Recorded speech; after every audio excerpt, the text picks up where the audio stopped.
So what I'm going to do on this part is just talk to you about how I use this journal page and what I'm using it for. So for example, here you can see a little video of me just introducing myself and saying hello to the children, so keeping in contact with the children. Adding links to the page, so it might be a particular link that I want them to look at or study. It can be instructions. Sometimes children find it find it difficult to move from the journal to the activities. So this is just the page of what I want them to look at with a little instruction. Press play and it talks to them and it tells them to go over to the activity section at the end. I can post children's work on here as well. This is a concept called a choice board. So creating a document, you can do this on PowerPoint or on Google Docs, and just creating little pictures with links for the children to choose what they fancy going away and having a go at. So that might be artwork, there might be a diary to do with a little template. It's totally up to you. You can set these and links.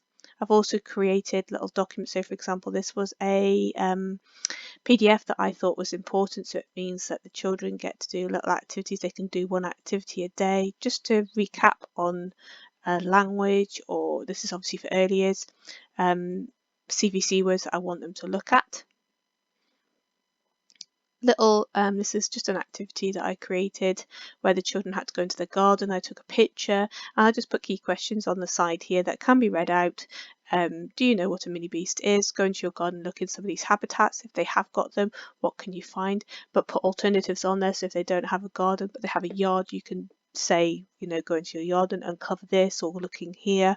So it just gives them ideas and you can develop this as you go. So this is the home learning journal, and to add these links in, so for example, this is another little activity here to do with mini beasts and looking around a garden. So if you have children who haven't got gardens, that you've got a little link here to a video that lets them investigate gardens. So when you're looking up here and you go to post student work onto your journal, these are the options. So if you've got a link, a video of your garden maybe, what could be found here, you could do that.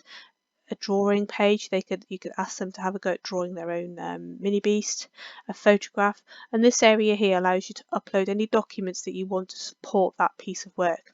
Notes page is just a notes page of them writing ideas down, but this area here allows you to add in photographs, videos, PDFs, but it will not allow you to upload a PowerPoint. You would have to convert that into a PDF. Okay.